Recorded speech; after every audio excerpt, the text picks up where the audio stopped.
Cinema உலகத்தில் நகைச்சுவை உணர்வு அப்படின்றது நடிகர்களுக்கு மட்டும் இல்லை, அவருடைய சொந்தக்காரர்களுக்கும் இருந்திருக்கிறது என்பதை விளக்குவதற்காகத்தான் ஒரு நிகழ்ச்சி இன்றைக்கு உங்களோடு நான் பகிர்ந்து கொள்ள இருக்கிறேன். புரட்சித் தலைவர் எம்ஜிஆரோடு பல திரைப்படங்களில் நடித்து அதற்கு பின்னாலே அவருடைய மனைவியான வி.என். ஜானகியுடைய சகோதரர் பெயர் நாராயணன். ஒரு முறை வி.என். ஜானகியை பேட்டி காண்பதற்காக ஒரு பத்திரிகை நிருபர் சென்றிருந்த போது வி.என். ஜானகி தினமும் என்னென்ன செய்கிறாங்க அப்படின்றதெல்லாம் உங்களுக்கு பட்டியல் போட்டு சொல்லட்டுமா என்று அந்த நிருபரிடம் கேட்டார் நாராயணன்.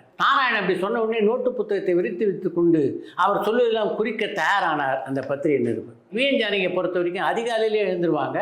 எழுந்த உடனே பீச்சில் 1 மணி நேரம் வாக்கிங், அதுக்கு பின்னால் 1 மணி நேரம் பேட்மிண்டன் விளையாடுவாங்க.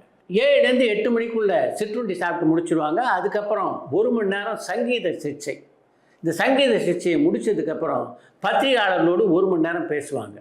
ஒரு 11 மணிக்கு ஸ்டூடியோ கிளம்பி போனாங்கன்னா அதுக்கப்புறம் மாலை 5 மணிக்கு தான் வீட்டுக்கு வருவாங்க. அதுக்கப்புறம் மாதர் சங்கம், அதைத் தொடர்ந்து 1 மணி நேரம் டென்னிஸ் என்று நாராயணன் பட்டியலிட்டு கொண்டே போக போக அந்த நிருபருக்கு ஆச்சரியமாக போயிட்டு, வி.என். ஜானகி டென்னிஸ்லாம் கூட ஆடுவாங்களா என்று அவரை பார்த்து கேட்டார் அந்த நிருபர். உடனே வாய் விட்டு சிரித்த நாராயணன், இது மாதிரி எதையும் வி.என். ஜானகி பண்ணுறதில்லை அப்படின்றது தான் உங்களுக்கு நான் சொல்ல வந்தேன் என்றார். அப்படின்னா வீட்டில் இருக்கும்போது வி.என். ஜானகி என்ன தான் பண்ணுவாங்க என்று அந்த நிருபர் மீண்டும் கேட்டபோது, உங்கள் வீட்டில் இருக்க பெண்கள்லாம் என்ன பண்ணுவாங்களோ அதை தான் வி.என். ஜானகி பண்ணுறாங்க.